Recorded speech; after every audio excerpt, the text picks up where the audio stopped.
Hello नमस्कार दोस्तों, स्वागत है आप सभी का फिर से। आज की नई अपडेट आ रही है आपके पास dedicated freight corridor corporation of India limited की तरफ से। इसमें टोटल आपके पास 1074 नंबर ऑफ वैकेंसीज़ हैं। क्या क्या है एलिजिबिलिटी क्राइटेरिया, कौन कौन सी वैकेंसीज़ हैं जिनके लिए आप अप्लाई कर सकते हैं, सभी चीज़ें एक एक करके डिस्कस करेंगे। तो चलिए वीडियो को स्टार्ट करते हैं। सबसे पहले इंपॉर्टेंट डेट्स के बारे में जान लेते हैं। आपके पास फॉर्म स्टार्ट हो रहे हैं आपके पास 24 अप्रैल से।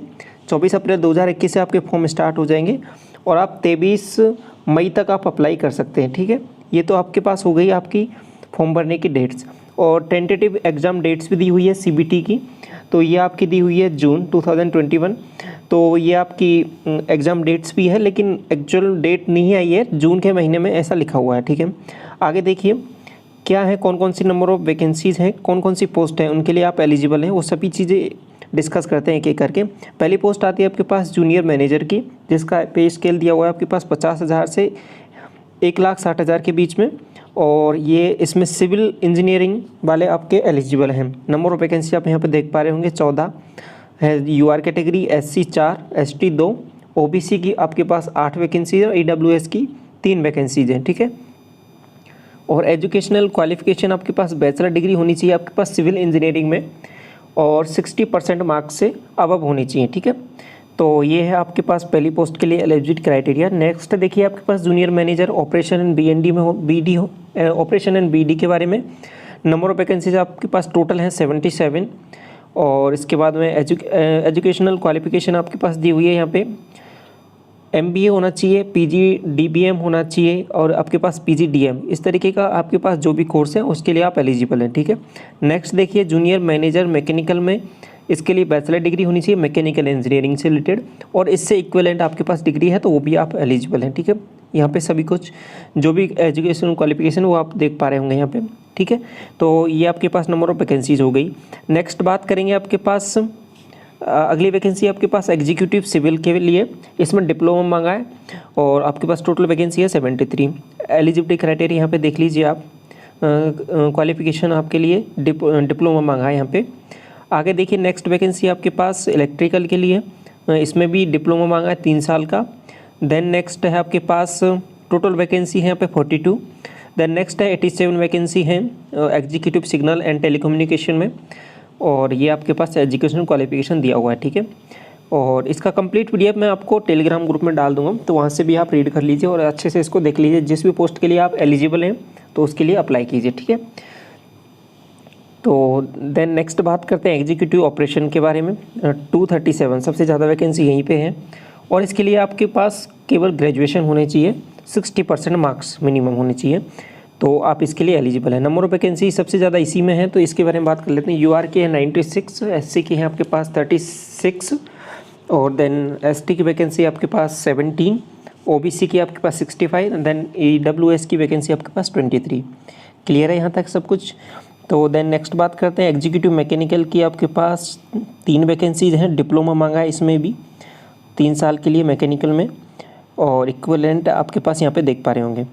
और इसी तरीके से जूनियर एग्जीक्यूटिव इलेक्ट्रिकल की है, और जिस भी पोस्ट के लिए आप एलिजिबल हैं उसका एलिजिबिलिटी क्राइटेरिया, एजुकेशनल क्वालिफिकेशन एक बार ज़रूर अच्छे से रीड कर लें, तभी आप उसके लिए अप्लाई करें। ठीक है, और देन नेक्स्ट बात करेंगे जूनियर एग्जीक्यूटिव ऑपरेशन BND, तो ये सभी चीज़ें यहाँ पे आप देख पा रहे होंगे। देन नेक्स्ट बात करते हैं इसके लिए और क्या क्या इसमें इंपॉर्टेंट चीज़ें दी हुई हैं, वो सभी चीज़ें एक एक करके डिस्कस कर लेते हैं यहाँ पे।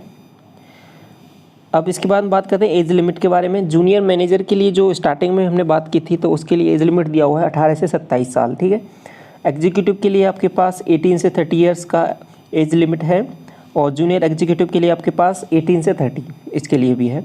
और जो आपका एज में रिलैक्सेशन होता है वो अदर जैसे जो भी पोस्ट होती है उसी के अकॉर्डिंग है, जैसे कि 5 ईयर्स का SC ST के लिए, OBC के लिए आपके पास 3 ईयर्स का। तो यहाँ पे जो भी एज रिलैक्सेशन है वो आप यहाँ पे देख सकते हैं। क्लियर है ये बात?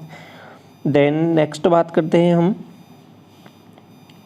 यहाँ पे सर्टिफिकेट की रिगार्डिंग भी बात लिखी हुई है कि आपके पास या रिजर्व कैटेगरी से बिलोंग करते हैं तो आपका सर्टिफिकेट कब से कब तक का होना चाहिए। ठीक है, तो ये उसकी वैलिडिटी के रिगार्डिंग है, तो वो ये भी आप ज़रूर रीड कर लें एक बार।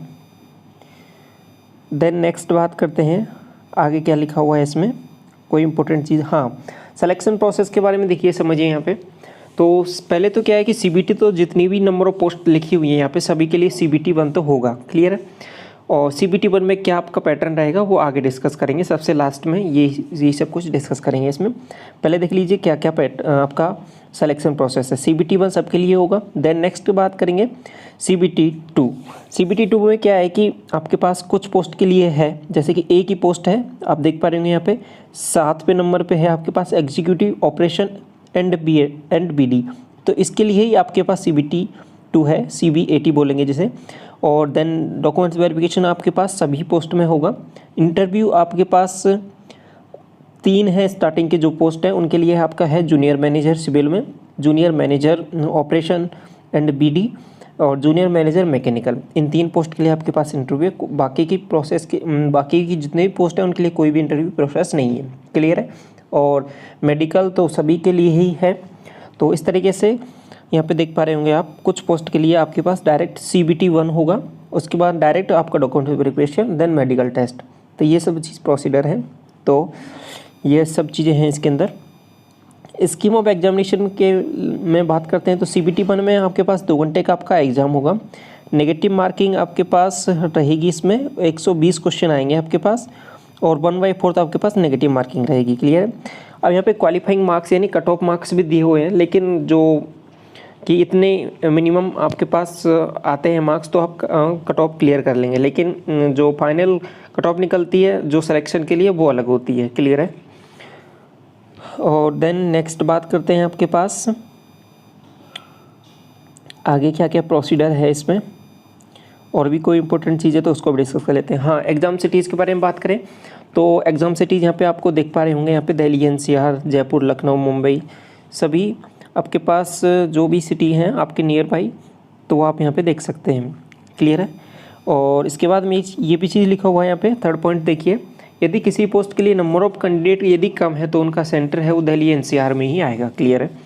और देन एग्जामिनेशन फ़ी के बारे में बात कर लेते हैं। इंपॉर्टेंट चीज़ है कि जूनियर मैनेजर के लिए आपके पास UR अनरिजर्व्ड कैटेगरी और OBC और EWS के लिए आपके पास 1000 आपके पास फीस है, और एग्जीक्यूटिव के लिए आपके पास है 900 और जूनियर एग्जीक्यूटिव के लिए है आपके पास 700। तो ये आपके पास फीस है। और SC ST और कैटेगरीज़ के लिए यहाँ पे कोई भी फीस नहीं है, क्लियर है। ये बात आप देख पा रहे होंगे, यहाँ पे पॉइंट नंबर ये लिखा हुआ है आपके पास, B पॉइंट देख लीजिए यहाँ पे।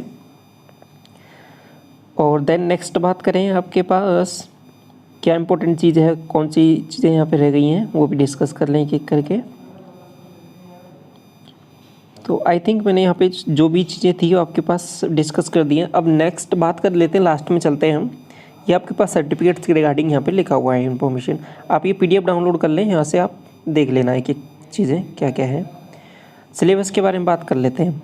तो सिलेबस में क्या है कि आपके पास जितनी भी पोस्ट है उनके लिए सबके लिए अलग अलग सिलेबस यहाँ पे दिया हुआ है कि जैसे जूनियर मैनेजर सिविल के लिए पार्ट 1 में 24 क्वेश्चन आएंगे, पार्ट 2 में आपके पास 96 क्वेश्चन आएंगे। तो जनरल नॉलेज GK आपके पास हो गया, जनरल एप्टीट्यूड, रीजनिंग, और देन आपके पास अपने ट्रेड से रिलेटेड, सिविल से रिलेटेड जो भी टॉपिक है यहाँ पे आपको क्लियरली मेंशन है, ठीक है। ऐसे ही जूनियर मैनेजर के लिए है और देन अदर पोस्ट के लिए भी आपके पास है।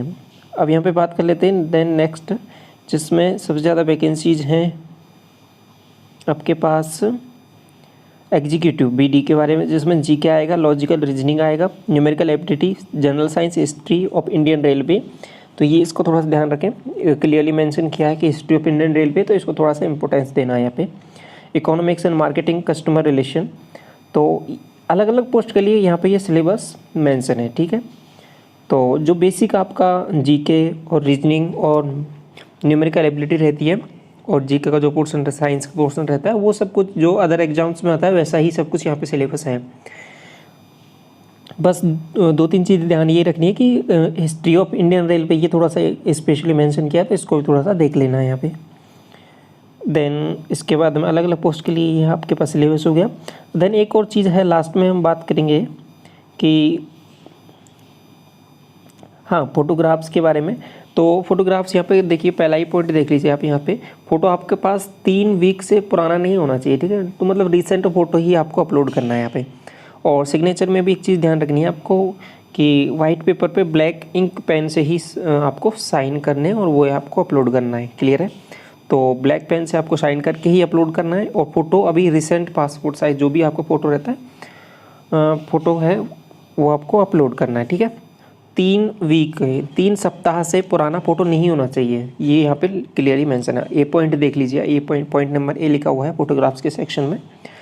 तो ये सभी इंपॉर्टेंट चीज़ें थी, हमने एक एक करके सभी चीज़ें डिस्कस कर ली। आई होप आपको अच्छे से ये सब चीज़ें समझ में आ गई होंगी।